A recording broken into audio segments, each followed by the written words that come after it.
Caleb Miller came to Colin's scrapyard looking for a pulley. The old water pump at his family's farm still worked, but the engine that drove it had failed. With heavy rain expected in 4 days, Caleb needed another way to move water out of the lower vegetable field. He walked between rows of rusted equipment, checking every old engine and tractor for a usable belt pulley. Most had already been stripped. Radiators were gone. Fuel pumps had been removed. Wires hung from empty engine compartments. Broken metal lay in the weeds beside machines that would soon be cut apart. Near the back fence, Caleb found a faded yellow tractor. It sat between a damaged grain drill and a truck without a cab. One front tire was flat, the seat had rotted away, and most of the paint had peeled from the hood. A white board leaned against the front wheel. No compression. Engine junk. Wade Collins, the scrapyard owner, saw Caleb looking at it. "Don't waste your time," Wade called. "That one is finished." Caleb walked around the tractor. A wide belt pulley was still mounted on its side. It was exactly the kind he needed to drive the farm pump. "How much for the pulley?" Caleb asked. Wade came closer, wiping his hands on a dirty rag. "200. For one pulley? It's still attached to a lot of iron."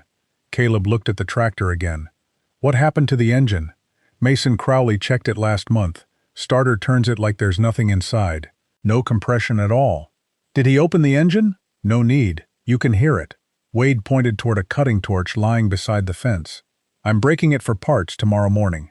Caleb lifted the side panel. The engine was dirty, but mostly complete.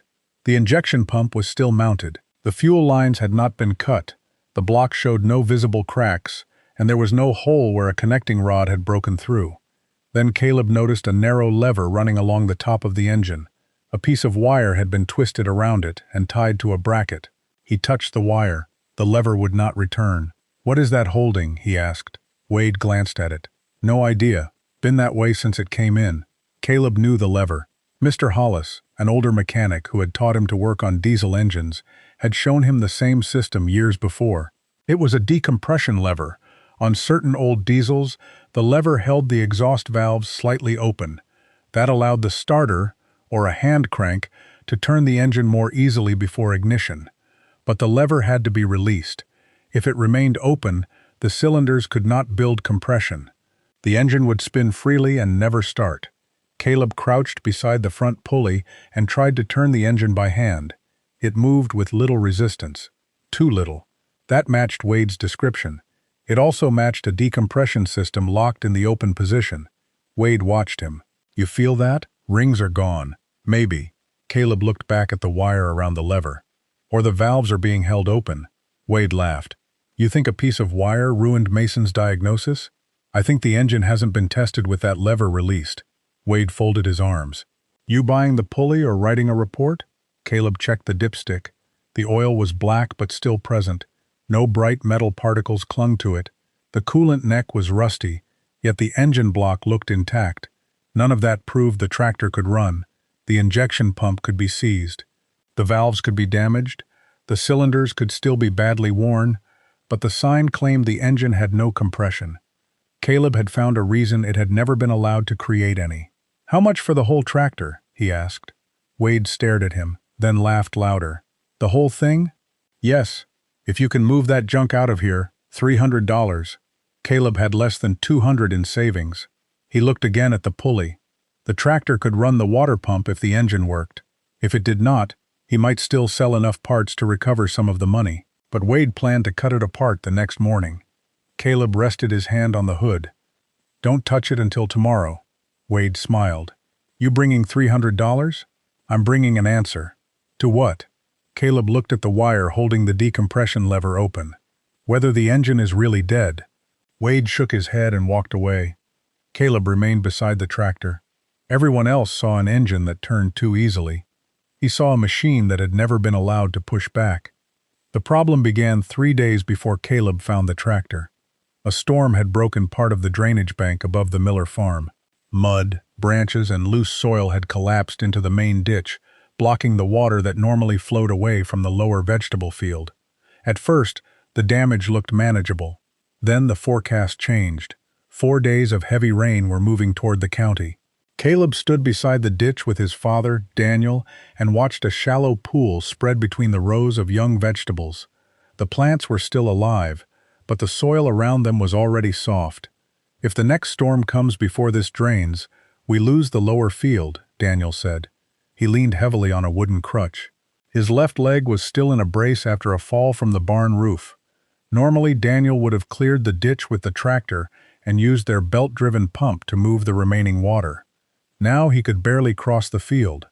Caleb looked toward the pump beside the equipment shed. The pump itself still worked. Its impeller turned freely, and the intake hose was intact. The small engine that powered it had failed the previous week. A connecting rod had broken through the crankcase, leaving a jagged hole in the side. There was no repairing it before the rain. "What about renting an engine?" Caleb asked. "I called this morning." Daniel looked toward the flooded rows. "Everything large enough is already booked. And hiring someone? Too expensive." Caleb knew the numbers. The lower field held tomatoes, peppers, squash, and sweet corn. Most of the family's summer income would come from those crops. If the roots stayed underwater, the plants would begin to suffocate. Even if they survived, disease could spread through the saturated soil. They did not need the field to become a lake. A few days of standing water could be enough. Nora, Caleb's younger sister, arrived carrying 2 empty buckets. "The water reached the 3rd row," she said. Caleb followed her between the plants. The drainage channel along the field edge was full. Water had risen over the first ridge and now moved slowly toward the center. He pushed a wooden stake into the mud and marked the water line with his knife. They returned 2 hours later. The water had climbed nearly an inch. No rain had fallen yet. The blocked ditch was trapping groundwater and runoff from the slope above them. Daniel studied the mark. "We cannot wait for the storm." That evening, the family sat around the kitchen table with a notebook. Daniel wrote down the available options: rent a tractor with a side pulley, hire a portable pump, buy another engine, clear the blocked ditch by hand. Each option failed for a different reason. The rental equipment was unavailable. The hired pump cost more than the crop might earn. A replacement engine could not arrive in time, and the collapsed ditch contained several tons of wet soil. Caleb and Nora could move part of it with shovels, but not enough before the rain. Caleb looked toward the workshop. "What if we power the pump with an old tractor?" Daniel stopped writing. "One with a belt pulley? Yes. You know where to find one?" "Not yet." Daniel closed the notebook. "A running tractor with a pulley will cost more than we have. It doesn't have to be running when we find it." Daniel looked at his son. "That is a dangerous way to shop for equipment. It is the only way we can afford it." The next morning, Caleb visited 2 farms and 1 equipment yard. The first tractor had already been sold. The second was missing its pulley assembly. The equipment dealer had 1 working machine, but the price was nearly 10 times what the millers could pay. By afternoon, the water had reached the 4th row. Caleb checked the marker again. Another ½ inch. He returned to the barn and opened a metal box beneath the workbench. Inside was his savings, $184, money from repairing mowers, sharpening blades, and helping neighbors during harvest. Nora entered the workshop. "Dad said you are looking for a tractor." "I'm looking for anything that can turn that pump." She watched him count the bills. "How much do you need?" "I don't know yet." Nora left without answering. She returned with a small jar from her bedroom. Coins and folded bills filled the bottom. $27, she said. "That's your market money. It won't matter if we have nothing to sell." Caleb pushed the jar back toward her. "Keep it." Nora did not take it. Outside, Daniel called from the yard. A section of the field bank had collapsed, allowing more water to enter the rows. Caleb and Nora worked until dark, digging a temporary channel with shovels. The mud stuck to their boots. Water filled each cut almost as quickly as they opened it. By the time they stopped, Caleb's hands were blistered. The channel lowered the water slightly. It would not survive heavy rain. That night, thunder sounded far beyond the hills. The storm had not arrived, but it was close enough to hear. The next morning, Caleb drove to Colin's scrapyard searching for a pulley. Instead, he found the yellow tractor with the decompression lever tied open. Wade Collins wanted $300. Caleb had $211, including Nora's money. The tractor would be cut apart the following morning. The storm was 4 days away, and the water in the lower field was still rising. Caleb did not need the tractor to become valuable. He needed it to run long enough to turn one pulley. That was enough to make the risk worth taking. Caleb returned to Colin's scrapyard early the next morning. The yellow tractor had not moved. Wade was cutting the frame from an old truck near the front gate. Sparks scattered across the dirt as Caleb walked past him toward the junk row. "You brought the money?" Wade called. "Not yet. Then you came to say goodbye." Caleb stopped beside the tractor. "I came to test one thing." Wade shut off the torch. "You start taking parts off, you buy it. I only need the wire removed." Wade followed him to the engine. The piece of steel wire was still wrapped around the decompression lever. It had been twisted tightly enough to hold the linkage against its stop. Caleb studied how the mechanism connected to the top of the cylinder head. A long shaft ran beside the valves. When the lever was pulled, small arms pressed against the valve assembly, preventing the exhaust valves from closing completely. That reduced the resistance inside the cylinders. It was useful when starting an old diesel, but only until the engine was turning fast enough. Then the lever had to be released. Caleb took a pair of pliers from his pocket. Wade caught his wrist. "You break something, it is your problem. The lever is already tied in the wrong position. You do not know that." Caleb pointed toward the front pulley. "Let me turn it before and after. If nothing changes, I leave." Wade looked at the tractor, then released his arm. One test. Caleb loosened the wire. It had rusted into the groove around the lever. He worked it slowly, careful not to bend the linkage. When the final twist came free, the lever did not move. It remained locked forward. Caleb pressed it back with his hand. Nothing. The shaft had seized in place. Wade smiled. "Looks like your miracle lever is broken." Caleb ignored him. He sprayed penetrating oil around the shaft bearings and each exposed joint. Dark liquid ran down the side of the engine, carrying rust with it. Then he tapped the end of the lever lightly with a wooden hammer handle. The linkage moved less than a quarter inch. Caleb worked it in both directions. Forward, back, forward again. Each movement became slightly wider. Mason Crowley arrived while Caleb was still working. The mechanic stepped from his truck and looked toward Wade. "What is he doing to that tractor?" "Trying to prove you wrong." Mason walked over. Caleb continued moving the lever. "You tested this engine?" he asked. Mason nodded toward the starter. "It spun with almost no resistance." "With this lever tied forward?" Mason glanced at the loosened wire. "That is only a starting aid. It holds the valves open. I know what it does." "Did you release it before testing compression?" Mason did not answer immediately. "The tractor is worn out," he said. "You can tell by the sound." Caleb pushed the lever again. This time it moved halfway back before stopping. "You heard an engine with the valves held open." Mason folded his arms. "And you think rusting that lever loose gives the engine new rings?" "No." Caleb added more oil to the shaft. "I think we should let the cylinders close before deciding they cannot compress." Mr. Hollis had taught him not to force old linkages. A rusted shaft could bend. A weakened arm could snap. Caleb kept working it through short movements, allowing the oil to enter the joints. After several minutes, the lever moved almost its full distance. A spring beneath the linkage pulled weakly against it, but could not return it completely. Caleb cleaned the spring mount, removed a layer of dirt from the pivot, and moved the lever again.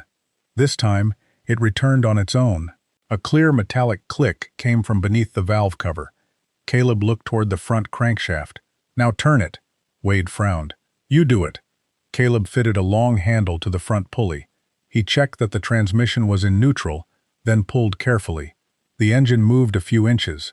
Then the handle stopped. Resistance built sharply beneath his hands. Caleb pushed harder. The crankshaft passed over the compression stroke and moved forward. A faint rush of air escaped somewhere near the exhaust. He continued turning. The handle stopped again at the next cylinder. This time, Wade heard it. He stepped closer. Caleb pulled through another full rotation. Every cylinder created a clear point of resistance. The engine no longer turned freely. Mason's expression changed. "That does not prove the compression is strong enough to start."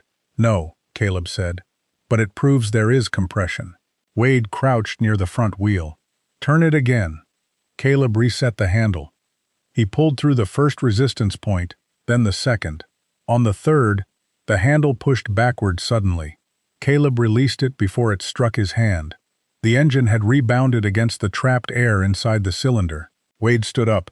That did not happen yesterday. The valves were open yesterday. Mason stepped toward the decompression linkage and moved it himself. When he pulled it forward, Caleb turned the engine again. The resistance disappeared. When Mason released it, the resistance returned. The difference was immediate, visible, impossible to dismiss. Mason removed his hand from the lever. The engine may still need a rebuild. It may, Caleb said. The injection system could be ruined. I know. Then you still do not know whether it will run. Caleb looked at the sign leaning against the wheel. No compression, engine junk, no, he said. But now we know the first half is wrong. Wade stared at the tractor. The pulley, fuel pump, and engine parts had been worth money separately. A complete engine with compression was worth more. His expression hardened. The price is still $300. You said $300 if I could move it. I said $300 for the tractor. Caleb understood the change. Wade had laughed when he believed the machine was worthless. Now that Caleb had found evidence otherwise, he no longer wanted to lose it cheaply. You plan to test it yourself? Caleb asked. Wade looked toward Mason. Mason opened the fuel cap and smelled the tank. Old diesel. Lines are probably full of water. Battery is gone. But it might run, Wade said. Mason did not answer. That silence told Caleb enough. He had not revived the tractor. He had only restored one function everyone believed was gone. But the discovery had changed the risk. The engine still had compression, the side pulley remained intact, and the machine was scheduled to be cut apart the next morning. Caleb picked up the rusty wire and placed it in his pocket. Wade noticed. What do you want that for? To remember why everyone thought the engine was dead. He walked toward the gate. Behind him, Mason turned the engine by hand one more time. The crank stopped firmly beneath his grip. The tractor pushed back, exactly as Caleb knew it would. Caleb returned home with the rusty wire in his pocket and a number he could not ignore, $300. He had $184 in savings, Nora had $27. Together they were still $89 short. Daniel sat at the kitchen table with his injured leg stretched beneath it. So the engine has compression? He asked. Yes. And that means it runs? No. Caleb placed the wire on the table. It means the first diagnosis was wrong. Daniel picked it up. This held the decompression lever open? For years, probably. And the fuel system? Untested. Injection pump? Untested. Cooling system? Untested. Daniel set the wire down. So we would be buying $300 of unanswered questions. Caleb looked toward the lower field through the kitchen window. The water had crossed another row. We already know what happens if we do nothing. Nora placed her jar of savings on the table. Use mine. Caleb shook his head. You earned that. I earned it selling vegetables from the field we are about to lose. Daniel looked at both of them. There is still not enough.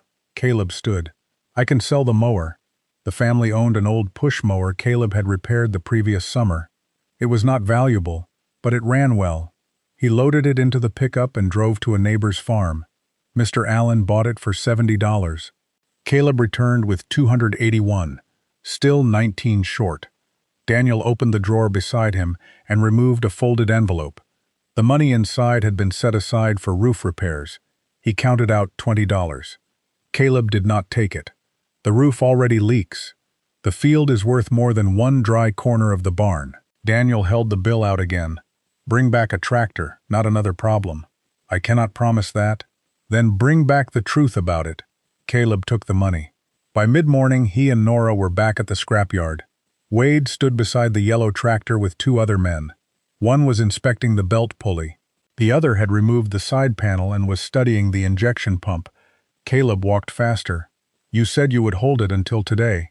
I said I would not cut it, Wade replied. I did not say I would refuse another buyer. The man near the pulley looked at Caleb. I'll give $250 for the tractor. He wanted the pulley, starter, and fuel pump. Whether the engine ran did not matter. Wade folded his arms. $300 takes it. Caleb removed the bills from his pocket. I have $300. The second buyer looked toward Wade. $325. Caleb froze. Wade smiled slightly. The machine had been junk when no one questioned the sign. Now that the decompression system was free, every usable component appeared more valuable. You set the price at $300, Caleb said, before other people became interested. You were cutting it apart this morning, and now I'm not. The first buyer raised his offer. $350. Caleb looked at the tractor. He could not compete. There was no more money at home, no hidden savings, no loan waiting. The $300 in his hand represented nearly everything the family could risk. Nora stepped toward Wade. You gave him a price. Wade looked down at her. This is a business. So is keeping your word. The men nearby became quiet. Wade glanced toward the tractor, then toward Mason Crowley's repair truck parked near the office. Mason had returned to inspect the engine after Caleb left. That alone had attracted attention. Caleb understood what Wade was doing. He was using the discovery to raise the price before anyone had even tried to start the machine. You still believe it is junk? Caleb asked. Wade shrugged. I believe parts are worth money. Then sell the parts to them. Caleb started putting the bills back into his pocket. But if Mason finds out the engine runs, $300 will look cheap, and if it does not run, they will stop bidding. The man near the pulley frowned. Wade studied Caleb. You walking away? I'm giving you the deal you made. Caleb held out the $300. The whole tractor. Right now. No guarantees. Wade hesitated. If he refused, he might earn more. He might also lose the only buyer willing to take the entire machine before learning what else was wrong. Finally, he took the money. Fine, the two parts buyers protested. Wade ignored them and handed Caleb a stained bill of sale. $300, sold as is. You remove it today? Caleb signed. Wade pointed toward the gate. If it does not run, hauling is your problem.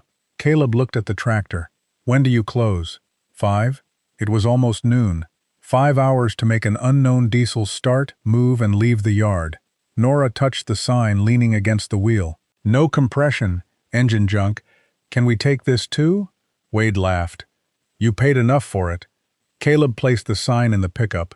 Then he opened the tractor's hood. He had won the right to test the machine. That was all. The decompression lever now worked, but the fuel tank smelled sour. The battery was gone. Several lines were rusted, and the injection controls barely moved. Compression had returned. The tractor was still far from running. Mason Crowley walked over from the office. You bought it? Yes. For $300? Yes. Mason looked at the freed decompression lever. You proved the engine can build pressure. That does not mean the pump will deliver fuel. I know. You may spend the rest of the day proving the sign was only half wrong. Caleb opened his toolbox. Then I should start with the other half. He had no money left, no trailer. And 5 hours before Wade locked the gate. The tractor no longer belonged to the scrapyard. Every hidden failure inside it now belonged to Caleb. Caleb began with the fuel system. The tank held several gallons of old diesel. When he opened the drain beneath the sediment bowl, dark liquid came out in slow drops.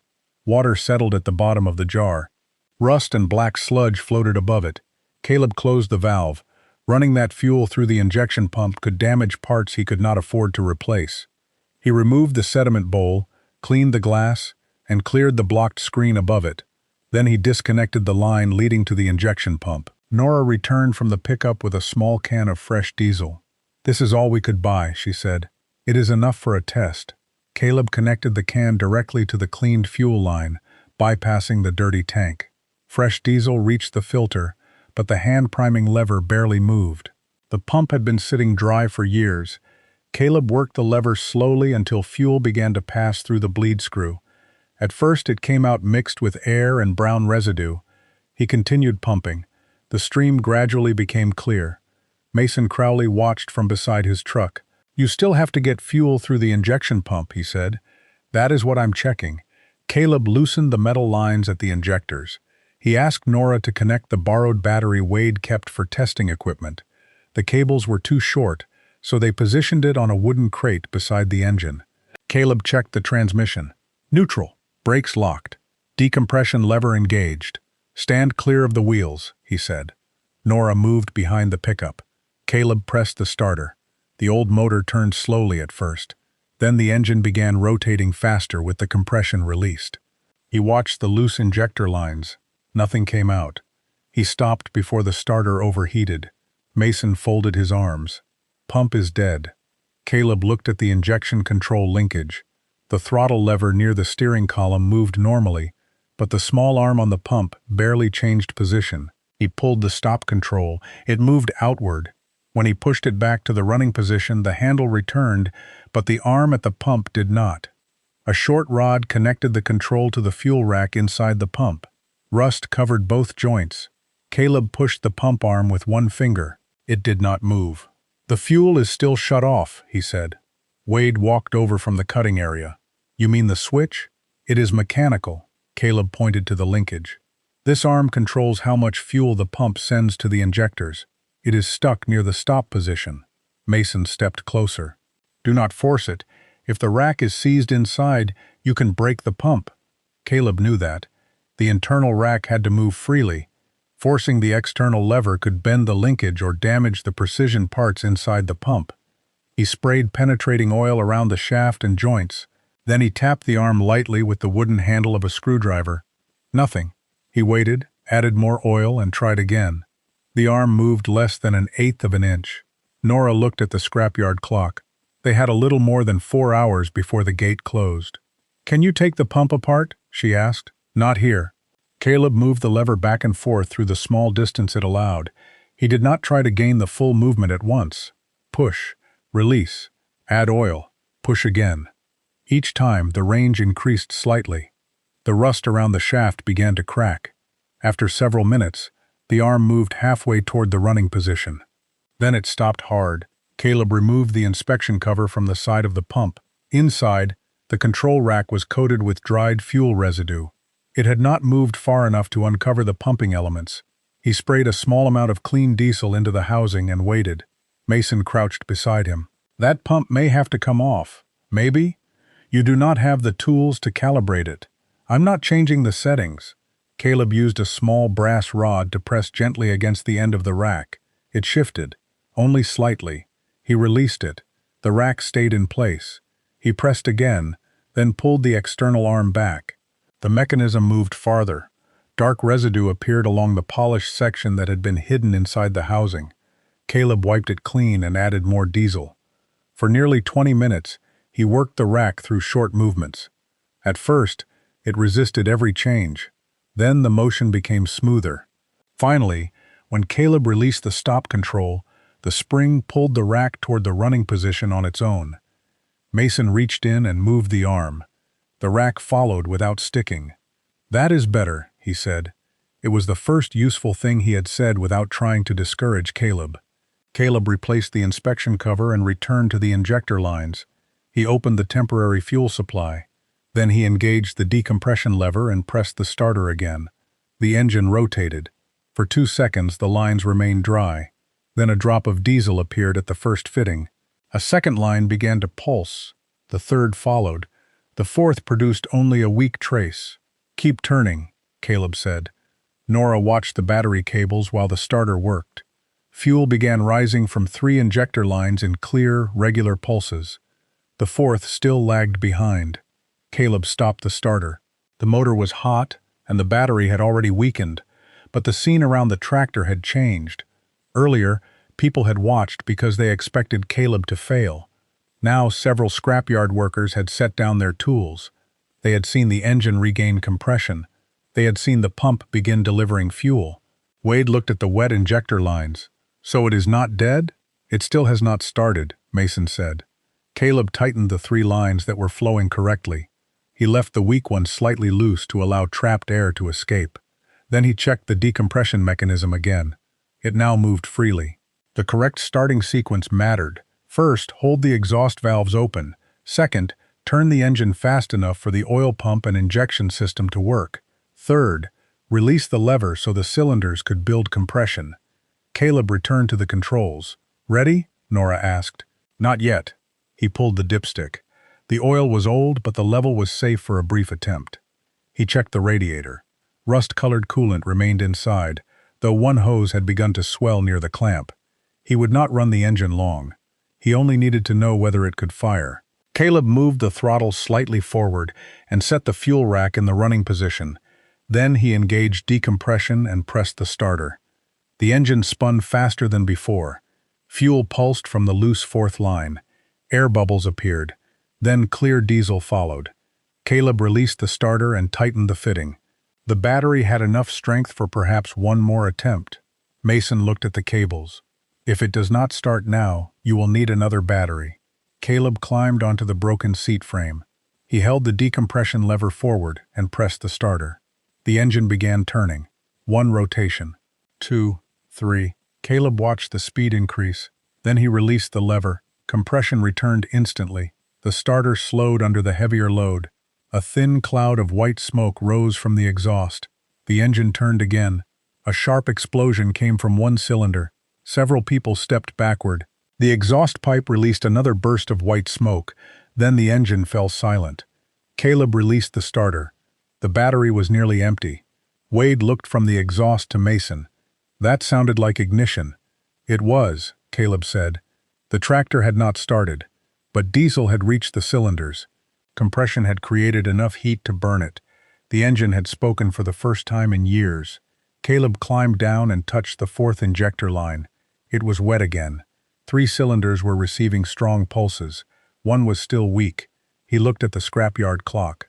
Less than 3 hours remained. The decompression lever had hidden the engine's compression. The stuck fuel rack had hidden its fuel. Now only 1 cylinder stood between a single explosion and a running tractor. The tractor had fired once. That single explosion proved 3 important things. The engine could build compression. Fuel was reaching at least 1 cylinder, and the diesel inside it was capable of burning, but 1 strong sound was not enough to make the tractor run. Caleb disconnected the borrowed battery before the starter overheated. The cables were warm, and the engine had stopped with 1 piston near the top of its compression stroke. Nora looked toward the exhaust pipe. So what is still wrong? Caleb loosened the injector lines one at a time. 3 fittings were wet with fresh diesel. The 4th was almost dry. That cylinder is not getting enough fuel. Mason Crowley moved closer. It could be the injector, or the line, or 1 pumping element inside the injection pump. Caleb knew the last possibility would be the worst. A damaged pumping element could require specialized tools and calibration. He removed the weak injector line. The steel tube looked intact from the outside, but when Caleb held it toward the light, he could not see through it. He sprayed cleaner into one end. Nothing came out the other side. The line was blocked. Years of contaminated diesel had dried inside the narrow passage, forming a hard deposit near one bend. Wade watched from beside the front wheel. "You can clean that? If the blockage has not damaged the line." Caleb pushed a thin copper strand carefully into the opening. It stopped after 2 inches. He withdrew it, cleaned the tip, and tried from the opposite end. The wire met resistance in the same area. Caleb did not force it. Scratching or widening the inside of a high-pressure line could weaken it. He filled the tube with cleaner and let it sit while he inspected the injector. The nozzle was covered in carbon, but the body was not cracked. He wiped it clean and checked the connection seat. Mr. Hollis had once warned him that diesel injectors operated under dangerous pressure. Caleb did not place his hand near the nozzle or attempt to test the spray openly.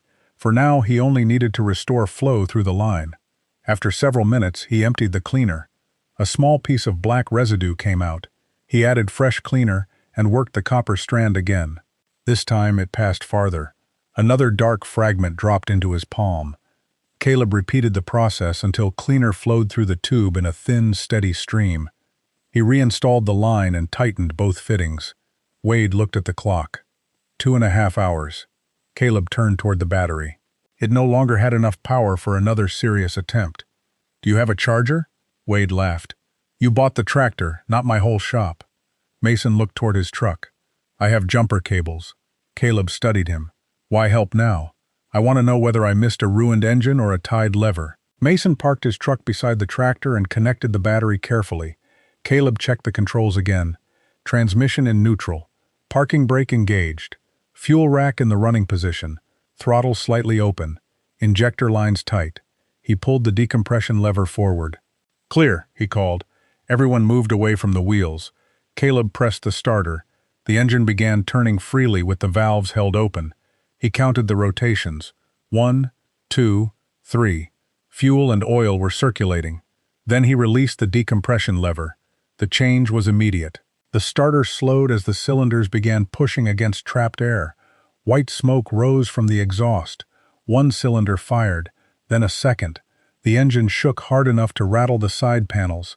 A third cylinder joined for one uneven revolution. Then the engine stopped.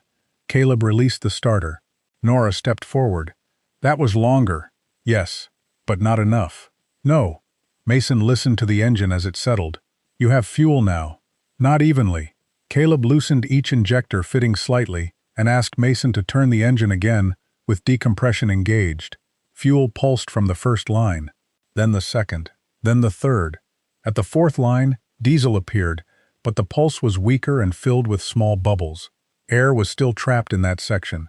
Caleb kept the engine turning until the bubbles disappeared. Then he tightened the fitting. While working near the pump, he noticed something else. The stop control handle inside the operator's area was fully forward, but the fuel rack arm on the pump had moved backward slightly during cranking. The return spring was weak. Engine vibration could pull the rack toward the shutoff position. That would reduce the fuel supply just as the engine began to catch. Caleb disconnected the control rod and moved the rack by hand. The mechanism traveled freely now, but the outer linkage dragged against a rusted bracket. He cleaned the joint, straightened the bent rod, and replaced the weak return spring with one from a discarded throttle linkage in Wade's parts bin. Wade raised an eyebrow. You planning to pay for that spring? Caleb held up the corroded original. You can have this one. One of the scrapyard workers laughed. The tension around the tractor eased for only a moment. Caleb reconnected the linkage and tested it several times. Stop, run. Stop, run. Each time, the rack returned fully to the correct position. Mason moved the throttle while Caleb watched the pump. That was closing more than I thought, he admitted. Enough to starve it? Enough to make starting difficult. Caleb checked the radiator hose. It was still holding. He checked the oil, still within the safe range. Then he climbed back onto the tractor. Nora stood beside the hood. How many more attempts? As many as the machine can take safely. And the clock. Caleb looked toward the scrapyard office. A little over 2 hours remained. He engaged decompression and pressed the starter. The engine rotated faster with power from Mason's truck. After 4 revolutions, Caleb released the lever. Compression returned. White smoke burst from the exhaust. The first cylinder fired. The second followed. The engine began to turn without help from the starter. Caleb released the button. For 2 seconds the diesel ran on its own. Then the speed fell. Caleb moved the throttle forward slightly. A third cylinder caught. The exhaust changed from white to gray. The engine shook violently but continued running. Then it stumbled again. Caleb reached for the decompression lever, ready to stop it if the oil pressure failed. The gauge needle remained near zero. "Pressure!" Mason shouted. Caleb watched the dial. The needle moved. Slowly, it climbed out of the red zone. At the same moment, the fourth cylinder fired. The entire sound changed. The uneven pounding became a heavy, steady diesel rhythm. Black smoke rolled from the exhaust and drifted across the junk row. A worker near the cutting station shut off his torch. Wade stopped smiling. The tractor was running. Not smoothly, not cleanly, but all 4 cylinders were alive. Caleb reduced the throttle and listened. No deep knock, no grinding from the crankcase, no sudden loss of oil pressure. The engine missed once, recovered, and settled into a rough idle. Nora covered her mouth with both hands. Mason stepped beside the exhaust and watched the smoke begin to clear. "You got fuel into the 4th cylinder," he said, and kept the rack open. Mason looked at the decompression lever, then at the rusty wire Caleb had placed on the hood. "I tested that engine with the valves held open." Caleb did not answer. He kept watching the gauges. The tractor had started, but it was still sitting in a scrapyard with a flat front tire, uncertain brakes, and an unknown cooling system. Running had changed what the machine was worth. It had not yet made it ready to leave. Wade looked at the clock, then at the tractor he had sold for $300. "You still have to move it before 5. Caleb placed one hand on the gear lever. The crowd had called the engine junk because it turned without resistance. Now it was shaking the ground beneath their boots. The next question was whether the rest of the tractor was as alive as its engine. The engine was running, but Caleb did not touch the gear lever yet. Black smoke had begun to clear from the exhaust. Oil pressure remained above the red zone, and the temperature needle had only started to move. Those were good signs. They were not permission to drive. Caleb climbed down and walked around the tractor while it idled. He checked beneath the engine for fresh oil, fuel, or coolant. A thin line of diesel appeared near one injector fitting. He tightened it carefully. The leak stopped. The upper radiator hose had swollen near the clamp, but it was still holding. Caleb pressed it lightly and felt coolant moving through the system. Mason Crowley stood near the front wheel. "You should shut it down before that hose splits. I need to know whether the transmission works. You can test the transmission after replacing the hose. Not if Wade locks the gate first." Wade looked at the clock outside the office. 1 hour and 40 minutes. Caleb climbed back onto the tractor. The seat cushion was gone, leaving only a rusted metal frame. He placed one boot on the clutch pedal and pushed. The pedal moved halfway down, then stopped. He pressed harder. A dry creak came from beneath the platform, but the pedal did not reach the floor. "The linkage is seized," Mason said. Caleb shut off the engine. The diesel stopped with a final heavy shudder. Now that everyone had heard it run, the silence felt temporary rather than final. Caleb crouched beside the clutch linkage. Rust covered the joints, the adjustment rod was bent slightly, and dried grease had hardened around the pivot. He sprayed the joints with penetrating oil and moved the pedal by hand. At first, it gained only an inch. He worked it repeatedly. Push, release, push again. Rust broke loose around the shaft. After several minutes, the pedal traveled farther, but the release arm still moved too little. Caleb inspected the adjustment rod. Years of wear had created several inches of free play. The pedal was moving without fully operating the clutch. He loosened the lock nut and shortened the rod until the release arm began moving earlier. Mason watched him. "Do not remove all the free play. I know, without a small amount of free movement, the release bearing could remain pressed against the clutch and wear out quickly." Caleb adjusted the linkage, tightened the lock nut, and pressed the pedal again. This time, it reached the floor. "That fixes the linkage," Mason said. "It does not mean the clutch disc has released. A clutch that had sat for years could rust itself to the flywheel. Even with the pedal pressed, the engine might remain connected to the transmission."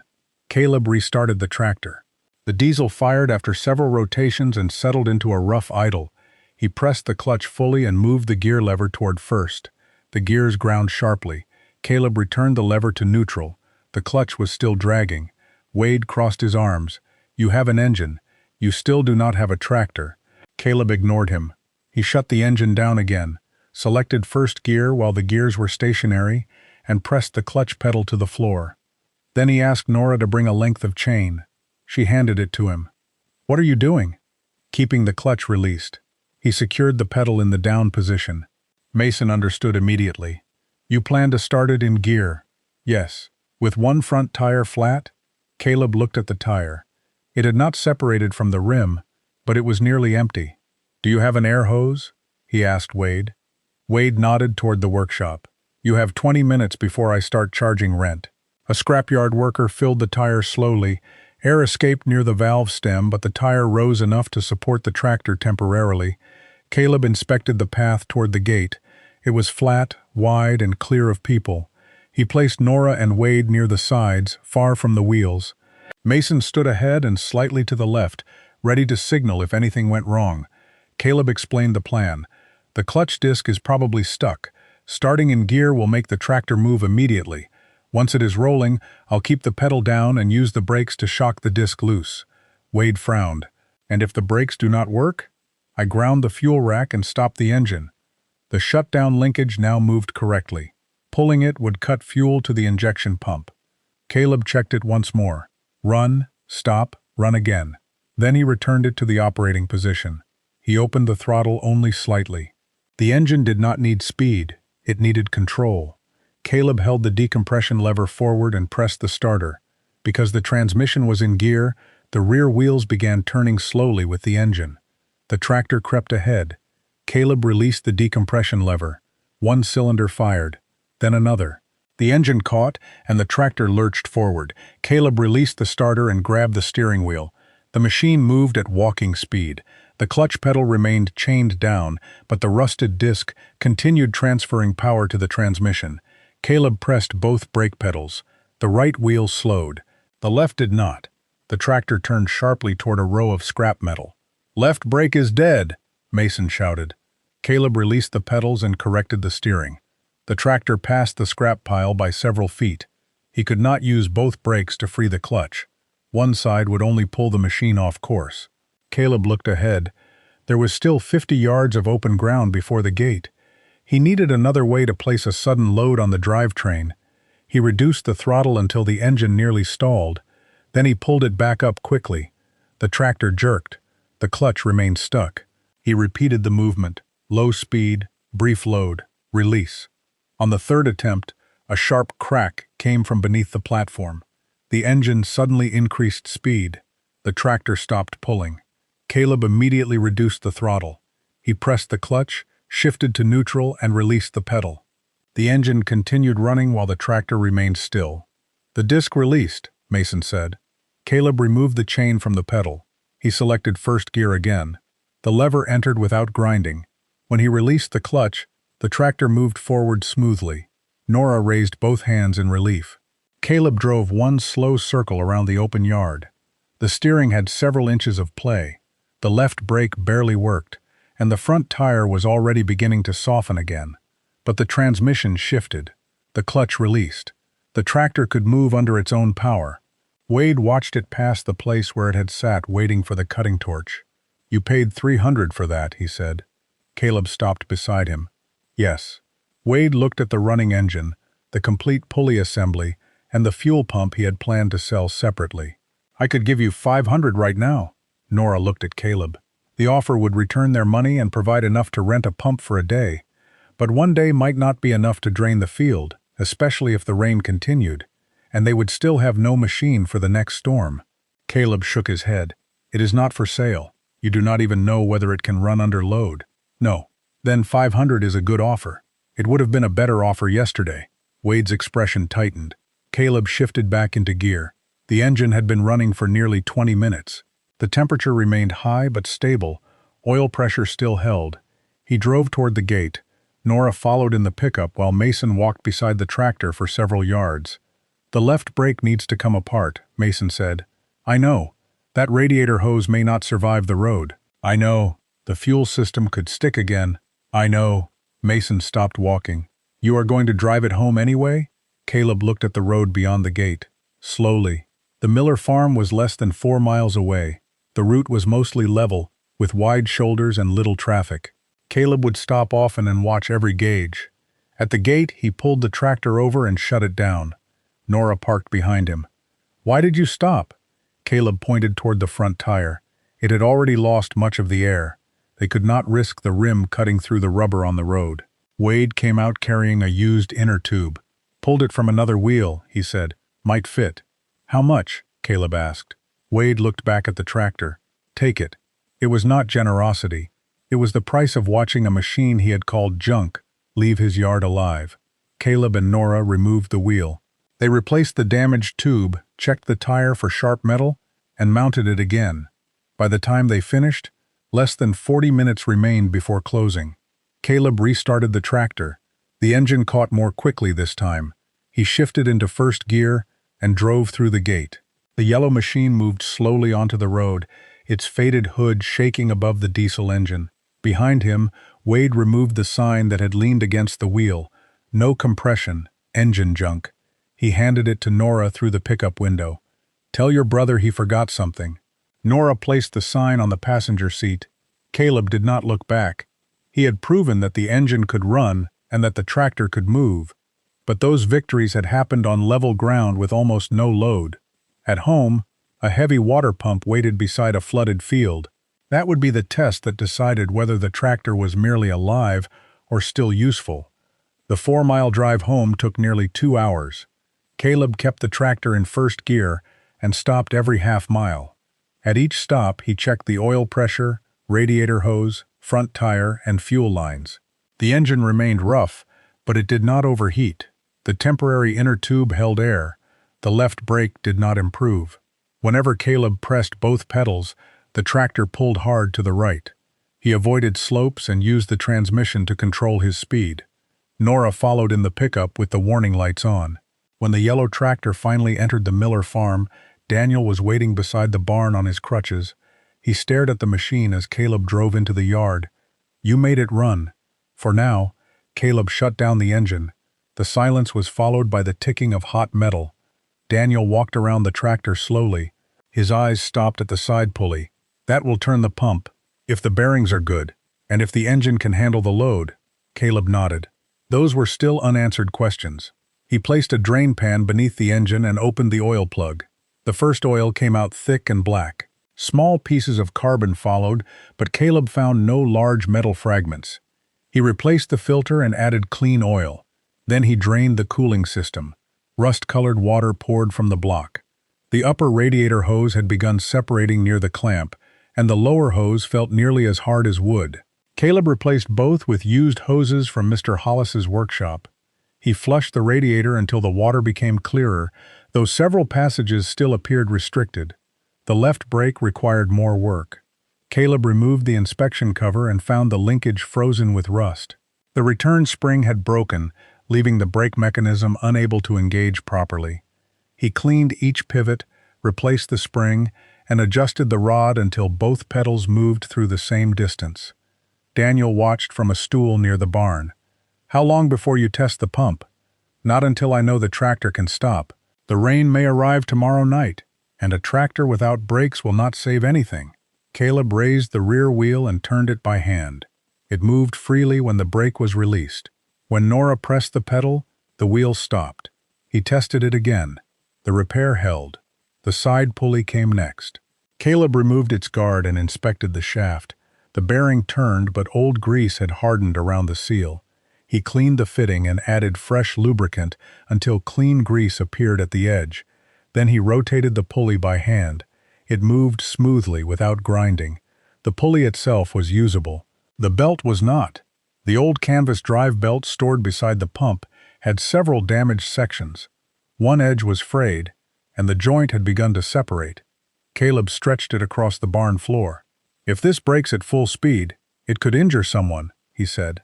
Nora looked toward the darkening sky. Can we repair it? For a test. He trimmed the damaged edge and reinforced the joint with a section from an older belt. The repair would not last an entire season, but it might survive long enough to drain the field. Before sunset, Caleb restarted the tractor. The engine fired after several rotations. Oil pressure rose more quickly with the fresh oil. The exhaust produced a short cloud of gray smoke, then began to clear. Caleb pressed the clutch and selected first gear. No grinding. He released the pedal. The tractor moved forward. He tested the brakes in the open yard. This time, both rear wheels slowed together. Then he shifted into reverse and back toward the belt-driven pump.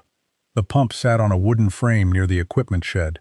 Its intake hose led toward the lower field, where water had spread across more rows during the day. Caleb stopped with the tractor's side pulley several feet from the pump pulley. The two shafts had to be nearly parallel. If they were misaligned, the wide belt could walk off the pulleys or tear itself apart. He measured the distance, adjusted the tractor's position, and marked the ground beneath the wheels. Daniel studied the setup. You plan to run it here? Only long enough to test the belt. Caleb shut off the engine and fitted the belt over both pulleys. It sagged between them. He moved the tractor forward slightly until the belt tightened. Too loose and it would slip. Too tight and it could damage the bearings. After several adjustments, Caleb could press the center of the belt down only a few inches. He blocked the tractor's wheels and checked that no one stood in line with the belt. If it breaks, he said, it will move outward from the pulleys. Everyone stays behind the tractor or behind the pump. Nora moved Daniel farther back. Caleb restarted the engine and let it idle. He engaged the pulley slowly. The belt began moving. At first it wandered toward the edge of the tractor pulley. Caleb disengaged immediately. Alignment is wrong, he said. He shifted the rear of the tractor less than an inch and tested again. This time, the belt stayed near the center. The pump shaft began turning. A low mechanical hum came from the housing. Caleb increased the engine speed slightly. The belt tightened under load. Then the pump produced a harsh vibration. Caleb disengaged the pulley. What was that? Nora asked. Caleb removed the pump's inspection cover. The impeller turned, but the pump housing was dry. It has lost its prime. A centrifugal pump could not pull water through a long intake hose while filled with air. The housing and intake line had to contain enough water to create suction. Caleb filled the pump body through the priming port. Water leaked from a joint in the intake hose. He tightened the clamp and filled it again. This time, the level remained steady. The light was fading quickly. They could test the pump now, but the lower field was difficult to see in the dark, and the repaired belt had never operated under full load. Caleb chose to wait until morning. Daniel looked toward the flooded rows. "We may not have much time." "I know. Then why stop?" "Because if the belt fails tonight, we lose the only chance we have tomorrow." Daniel considered that, then nodded. Caleb removed the belt and carried it into the barn to keep it dry. Before closing the doors, he checked the weather radio. The storm had accelerated. Heavy rain was now expected by the following afternoon, less than 20 hours away. The tractor had compression, it had fuel, it could start, drive, and stop, but none of those things would matter unless it could turn the pump long enough to lower the water. Caleb looked toward the field. In the darkness, water reflected the first flashes of distant lightning. Caleb started before sunrise. The lower field had changed overnight. Water now covered the first 6 rows and reached the base of the tomato plants. The drainage ditch was completely full, and more runoff entered from the slope above. The storm had not arrived yet. This was only the water already trapped on the land. Caleb positioned the tractor beside the pump and aligned the 2 pulleys again. Then he fitted the repaired belt and checked every connection. The intake hose reached into the deepest part of the flooded field. The discharge hose ran beyond the block ditch toward a lower pasture where the water could spread safely. Nora filled the pump housing through the priming port. Daniel watched from the edge of the field. "Once that belt starts moving, no one goes near it," Caleb said. He pointed to the open space between the tractor and the pump. "If it slips, tears, or jumps a pulley, stay back until the engine is off." Nora nodded. Caleb checked the wheel blocks and started the tractor. The old diesel fired after several rotations. White smoke rose briefly, then cleared. Oil pressure came up. Temperature remained low. Caleb let the engine warm before engaging the pulley. The belt began moving slowly. It tracked near the center at first. Then it drifted toward the outer edge of the pump pulley. Caleb disengaged immediately. The belt stopped with half its width hanging beyond the rim. "Alignment again?" Nora asked. Caleb crouched and looked along the pulleys. The tractor had settled into the soft ground overnight. One rear wheel had sunk slightly, changing the angle between the shafts. He placed a thick plank beneath the wheel and backed the tractor onto it. The pulley rose less than an inch. That was enough. They tightened the belt again and repeated the test. This time it stayed centered. Caleb increased the throttle. The pump began turning faster. At first, nothing came from the discharge hose. The housing produced a hollow rattling sound. "Air in the intake," Daniel called. Caleb shut down the pulley and checked the priming port. The pump housing was only half full. The intake hose was leaking somewhere. They walked the line slowly, feeling each joint. Nora found the problem near the water's edge. A crack had opened along the underside of the old rubber hose. It was small enough that water did not pour out, but large enough to pull air in whenever the pump created suction. Caleb wrapped the damaged section with rubber sheet and tightened 2 metal clamps around it. It was a temporary repair. They filled the pump again. On the next attempt, the sound changed. The hollow rattle became a deeper, steady hum. The intake hose tightened. A mixture of air and muddy water burst from the discharge line. Then a solid stream followed. Nora ran toward the outlet. "Water!" The pump was working. Caleb increased the engine speed until the flow strengthened. The wide belt pulled tight between the pulleys. Each time the pump met resistance, the tractor engine labored harder. For the first 20 minutes, everything held. Water moved out of the lower field in a continuous brown stream. The level around the first row began to fall. Then the belt started slipping. A sharp burning smell spread across the field. Caleb reduced the throttle and disengaged the pulley. A dark polished stripe had formed across the center of the belt. "Too loose?" Daniel asked. "Partly." Caleb checked the pump frame. The wooden skids had shifted toward the tractor under load, reducing the belt tension. He drove metal stakes into the ground behind the frame and chained the pump to them. Then he moved the tractor forward slightly and tightened the belt again. On the next run, the belt held. The engine worked harder now. Its exhaust darkened each time the pump pulled heavy water and debris through the intake. Caleb watched the temperature gauge. The needle climbed steadily. After 40 minutes, it moved near the upper limit. He reduced the throttle. The water flow weakened. At the lower speed, the pump could not move enough water to keep up with what entered the field. Caleb shut the system down and opened the tractor's side panel. Mud, dry grass, and cottonwood seeds covered the front of the radiator. The fan had drawn debris into the cooling fins until very little air could pass through. Nora brought a soft brush. They cleaned the radiator carefully, working from the engine side outward so the dirt would not be pushed deeper into the core. Caleb checked the coolant. The level had dropped slightly but remained safe. No hose had split. They restarted. This time, the temperature rose more slowly. The tractor ran for another hour. Then the engine began to miss. Caleb looked at the exhaust. The rhythm had changed. One cylinder was dropping out intermittently. He disengaged the pump before the engine stalled. At the injection pump, the fuel control rack still moved freely. The injector lines were dry outside. The temporary fuel can, however, was nearly empty. Nora lifted it. "We used more than I expected. The pump keeps the engine under constant load." They poured in the last clean diesel they had brought. It would not be enough for the whole day. Daniel looked toward the road. "I can ask Mr. Allen for fuel." "You cannot drive with your leg." "Nora can." Nora was already moving toward the pickup. While she was gone, Caleb restarted the tractor at a lower speed. The pump moved less water, but it kept the level from rising. Dark clouds gathered beyond the ridge. The first wind from the storm reached the field, bending the vegetable plants and shaking leaves across the flooded rows. Nora returned with 2 fuel cans and Mr. Allen behind her. He looked at the running tractor. "That came from Colin's scrapyard?" "Yes." Wade said the engine had no compression. He was wrong. Mr. Allen watched the belt and pump. "Looks alive to me." Caleb did not answer. The machine still had to survive several more hours. By midday, the water had dropped below the first row. Mud appeared between the plants. But the storm was now close enough for thunder to shake the windows of the farmhouse.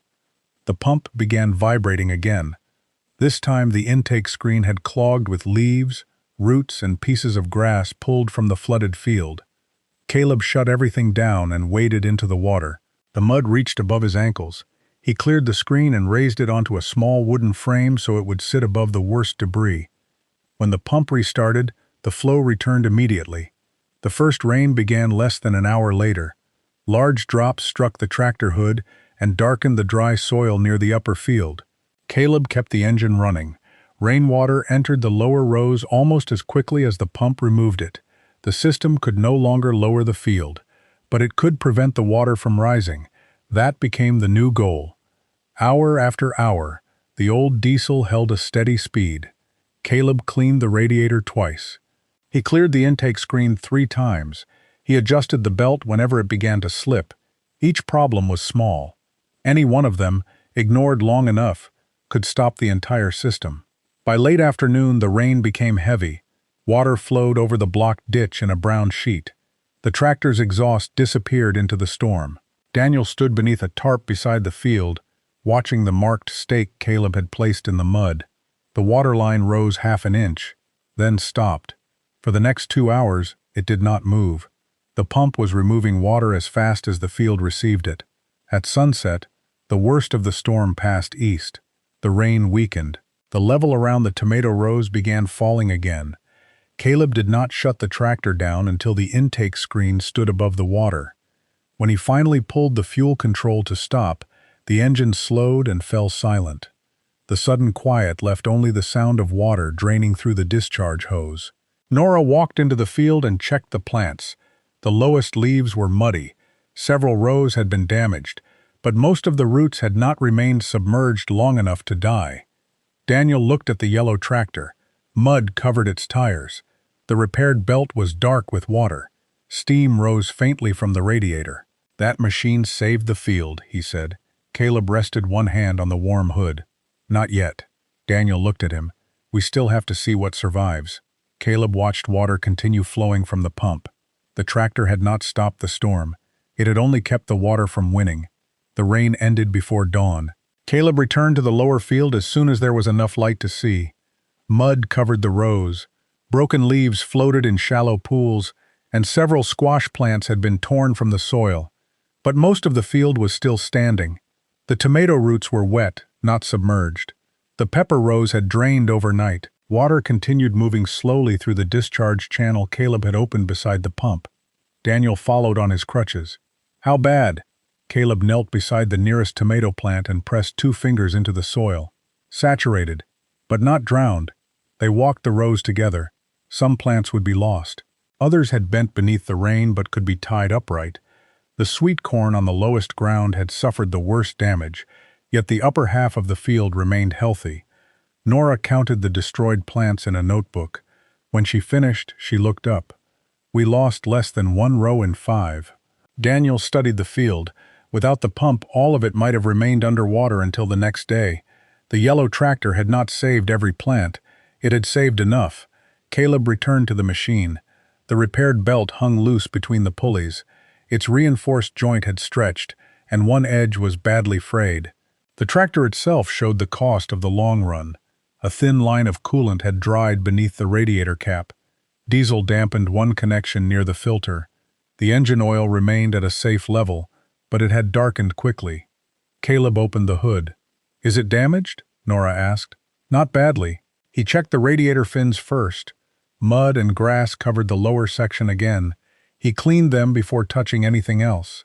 Then he tightened the fuel fitting and inspected the hoses. The upper hose was still sound. The lower one had softened near the clamp but had not split. The engine had survived hours of steady work. That did not mean it could be ignored now. Caleb changed the oil a second time. The fresh oil from the first service had loosened years of residue inside the engine, turning dark after only a few hours. He opened the filter and examined what it had collected.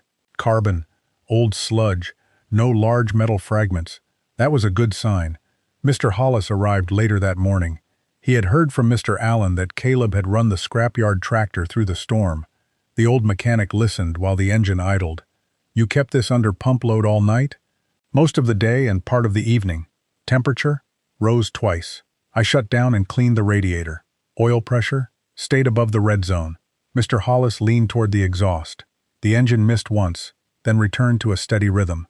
"That 4th injector still sounds weak." Caleb nodded. "It improved after I cleared the line, but it isn't even with the others." Mr. Hollis loosened each injector line briefly while the engine ran. Every time he loosened one of the first 3 lines, the engine speed dropped clearly. When he loosened the 4th, the change was smaller. "That cylinder is working," he said. "Just not carrying its full share." "Invector nozzle?" "Possibly. Could also be lower compression in that cylinder." Caleb shut down the engine. "Can we test it?" "Properly, yes, but not with your hands near an open injector spray. Diesel from an injector could penetrate skin under pressure." Mr. Hollis removed the injector only after the engine was off and the system had cooled. He took it to his workshop for testing. The next morning he returned with the injector wrapped in cloth. "Nozzle was dirty," he said. "Spray pattern was poor. Is it usable?" "Now it is." He had cleaned the nozzle and adjusted the opening pressure. Caleb installed it with a new sealing washer. When the tractor started again, the engine settled more evenly than before. The exhaust cleared faster. The vibration through the hood became smoother. For the first time, all 4 cylinders were doing nearly equal work. Daniel listened from beside the barn. "That is how it should have sounded at the scrapyard." "No," Caleb said. "This is how it sounds after the real repair." Making the tractor start had only exposed what still needed attention. Making it useful required patience after the excitement had passed. Over the next week, Caleb completed the repairs he had postponed. He removed and cleaned the main fuel tank. He replaced the temporary supply line. He flushed the cooling system again. He repaired the parking brake. He installed a stronger spring on the decompression linkage, so it could not remain partly open. He also replaced the steel wire that had once held the lever forward with a proper retaining clip stored in his father's workshop. The old wire stayed above the workbench. Beside it hung the scrapyard sign, "No compression." Engine junk. Nora looked at both objects. "You proved the sign was wrong." "Only partly." "What do you mean?" "The tractor did have problems." Caleb wiped his hands on a rag.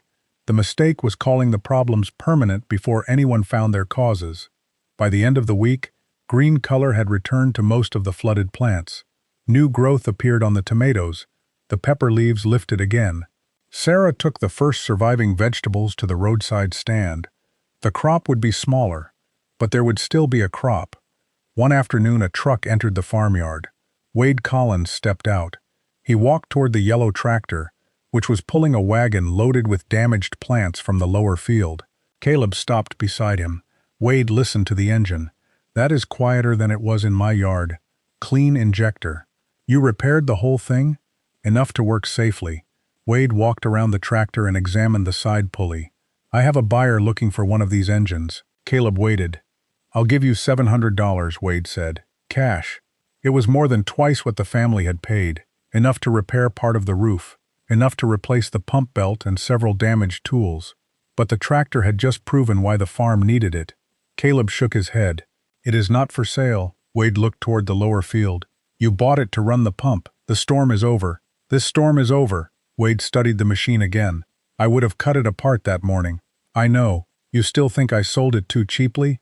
Caleb looked at the faded hood. "You sold it for what you believed it was worth." Wade gave a short laugh. "And you believed differently." "No." Caleb rested one hand on the tractor. "I checked differently." Wade had no reply. He returned to his truck and left the farm without increasing the offer. Caleb watched him drive away. The tractor had been called junk because it turned too easily. The field had nearly been lost because the water rose too quickly. Both conclusions had seemed final. Neither was. The machine had survived the scrapyard. The crops had survived the storm. Now Caleb had to prove that both could last beyond one emergency. The rain ended before dawn. Caleb returned to the lower field as soon as there was enough light to see. Mud covered the rows. Broken leaves floated in shallow pools, and several squash plants had been torn from the soil. But most of the field was still standing. The tomato roots were wet, not submerged. The pepper rows had drained overnight. Water continued moving slowly through the discharge channel Caleb had opened beside the pump. Daniel followed on his crutches. "How bad?" Caleb knelt beside the nearest tomato plant and pressed 2 fingers into the soil. "Saturated, but not drowned." They walked the rows together. Some plants would be lost. Others had bent beneath the rain but could be tied upright. The sweet corn on the lowest ground had suffered the worst damage, yet the upper half of the field remained healthy. Nora counted the destroyed plants in a notebook. When she finished, she looked up. "We lost less than 1 row in 5. Daniel studied the field. Without the pump, all of it might have remained underwater until the next day. The yellow tractor had not saved every plant. It had saved enough. Caleb returned to the machine. The repaired belt hung loose between the pulleys. Its reinforced joint had stretched, and one edge was badly frayed. The tractor itself showed the cost of the long run. A thin line of coolant had dried beneath the radiator cap. Diesel dampened one connection near the filter.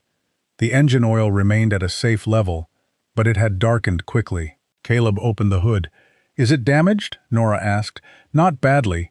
He checked the radiator fins first. Mud and grass covered the lower section again. He cleaned them before touching anything else. Then he tightened the fuel fitting and inspected the hoses. The upper hose was still sound. The lower one had softened near the clamp, but had not split. The engine had survived hours of steady work. That did not mean it could be ignored now. Caleb changed the oil a second time.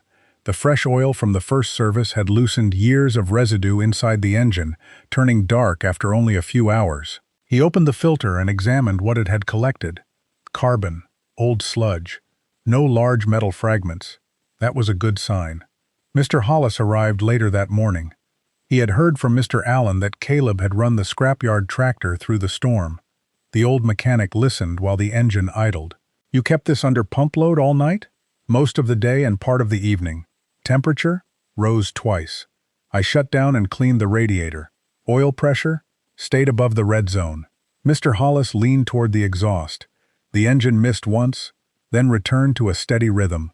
"That fourth injector still sounds weak." Caleb nodded. "It improved after I cleared the line, but it isn't even with the others." Mr. Hollis loosened each injector line briefly while the engine ran. Every time he loosened one of the first 3 lines, the engine speed dropped clearly. When he loosened the 4th, the change was smaller. "That cylinder is working," he said, "just not carrying its full share." "Invector nozzle?" "Possibly. Could also be lower compression in that cylinder. Caleb shut down the engine. Can we test it? Properly, yes, but not with your hands near an open injector spray. Diesel from an injector could penetrate skin under pressure. Mr. Hollis removed the injector only after the engine was off and the system had cooled. He took it to his workshop for testing. The next morning, he returned with the injector wrapped in cloth. Nozzle was dirty, he said. Spray pattern was poor. Is it usable? Now it is. He had cleaned the nozzle and adjusted the opening pressure. Caleb installed it with a new sealing washer. When the tractor started again, the engine settled more evenly than before. The exhaust cleared faster. The vibration through the hood became smoother. For the first time, all 4 cylinders were doing nearly equal work. Daniel listened from beside the barn. That is how it should have sounded at the scrapyard. No, Caleb said. This is how it sounds after the real repair. Making the tractor start had only exposed what still needed attention. Making it useful required patience after the excitement had passed. Over the next week, Caleb completed the repairs he had postponed. He removed and cleaned the main fuel tank. He replaced the temporary supply line. He flushed the cooling system again. He repaired the parking brake. He installed a stronger spring on the decompression linkage so it could not remain partly open. He also replaced the steel wire that had once held the lever forward with a proper retaining clip stored in his father's workshop. The old wire stayed above the workbench.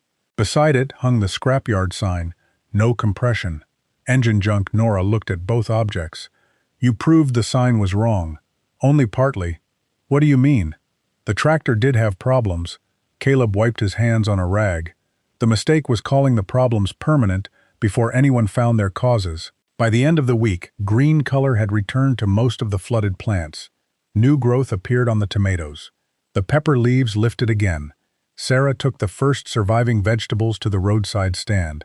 The crop would be smaller, but there would still be a crop. One afternoon, a truck entered the farmyard. Wade Collins stepped out. He walked toward the yellow tractor which was pulling a wagon loaded with damaged plants from the lower field. Caleb stopped beside him. Wade listened to the engine. That is quieter than it was in my yard. Clean injector. You repaired the whole thing? Enough to work safely. Wade walked around the tractor and examined the side pulley. I have a buyer looking for one of these engines. Caleb waited. I'll give you $700, Wade said. Cash. It was more than twice what the family had paid. Enough to repair part of the roof.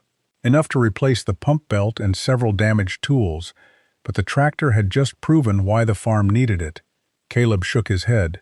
It is not for sale. Wade looked toward the lower field. You bought it to run the pump. The storm is over. This storm is over. Wade studied the machine again. I would have cut it apart that morning. I know. You still think I sold it too cheaply. Caleb looked at the faded hood. You sold it for what you believed it was worth. Wade gave a short laugh. And you believed differently. No. Caleb rested one hand on the tractor. I checked differently. Wade had no reply. He returned to his truck and left the farm without increasing the offer. Caleb watched him drive away. The tractor had been called junk because it turned too easily. The field had nearly been lost because the water rose too quickly. Both conclusions had seemed final. Neither was. The machine had survived the scrapyard. The crops had survived the storm. Now Caleb had to prove that both could last beyond one emergency. 6 weeks after the storm, Caleb drove the yellow tractor into town. A wagon followed behind it, loaded with tomatoes, peppers, squash, and sweet corn from the lower field. The crop was smaller than the family had expected before the flood, but it existed. That was enough. Nora sat on the wagon beside the produce crates while Daniel followed in the pickup. His leg was healing, though he still walked with a cane. The Saturday market was crowded when the tractor entered the square. People noticed the sound first. The old diesel ran with a steady, heavy rhythm. Its exhaust was nearly clear, and the side pulley turned smoothly beneath its guard. Then someone recognized the faded yellow hood. That came from Collins' scrapyard. Several farmers left their stalls and moved closer. Most had seen the tractor in the junk row. Some had already removed small parts from machines parked beside it. Others had heard Wade describe the engine as worthless. Now the same machine was pulling a wagon full of vegetables. Caleb stopped beside the family's market stall and shut down the engine. The tractor fell silent without coughing or shaking. Wade Collins appeared from across the square. He looked from the wagon to the tractor. "You drove it here?" 7 miles, Caleb said. "With that load?" "Yes." Wade walked around the machine. The flat tire had been repaired. The fuel tank was clean. New hoses replaced the cracked ones, and the brake linkage had been adjusted. The paint was still faded, the seat was still patched, but the tractor no longer looked abandoned. It looked used. "How much did you spend on it?" Wade asked. "Less than hiring a pump for the storm." "That is not what I asked." Caleb smiled slightly. "Enough to make it safe." A second group gathered when Mason Crowley arrived. The mechanic stopped beside the hood and listened as Caleb restarted the engine. The decompression lever moved forward. The starter turned the engine freely. Then Caleb released the lever. Compression returned, and the diesel fired. Mason watched the linkage closely. Caleb reduced the throttle and let the engine idle. "You added a stronger return spring," Mason said. "The old one was weak." "And the fuel rack?" "Cleaned and freed." "Fourth injector?" "Blocked line and dirty nozzle." Mason nodded slowly. Then he looked at the rusty wire hanging from a nail on the wagon. It was the same wire that had held the decompression lever open. "You kept it." Caleb picked it up. "It explains the whole mistake." Mason took the wire and turned it between his fingers. "I heard the starter spin the engine with no resistance," he said. Several people around them became quiet. "I assumed the rings were gone." Caleb waited. "I should have checked the lever," Mason continued. It was not a dramatic apology, but it was the first time he admitted that the diagnosis had been incomplete. Wade folded his arms. "You told me the engine was finished. I told you what I believed, and he believed something else." Caleb shook his head. "I did not believe the engine was good." He pointed toward the decompression mechanism. "I saw a reason the test was wrong." One of the farmers stepped closer. "So you knew it would run?" "No, but you bought it." "I knew the engine could not be judged while the valves were being held open." Caleb placed the rusty wire back on the wagon. "After that, every other problem had to be tested." Wade looked toward the market crates. The lower field had produced enough vegetables to fill the stall and wagon. "How much of the crop did you save?" "About 80%, Nora answered. Daniel corrected her. "The tractor and pump saved it." Caleb looked at his father. "The tractor only turned the pump." "And you made the tractor turn," Daniel said. A customer approached the stall and bought 2 baskets of tomatoes. Then another bought sweet corn. Within minutes, the family was too busy selling produce to continue discussing the machine. The people around the tractor slowly moved away. Some still examined the engine. Others studied the decompression lever as if they were seeing the mechanism for the first time. Mason remained beside Caleb. "You planning to restore it?" "I'm planning to replace the radiator before next season." "I meant the paint." Caleb looked at the rusted hood. "No." "Why not?" "Because it does not need paint to work." Mason smiled faintly. "Your grandfather would have liked that answer." Caleb looked at him. "You knew him?"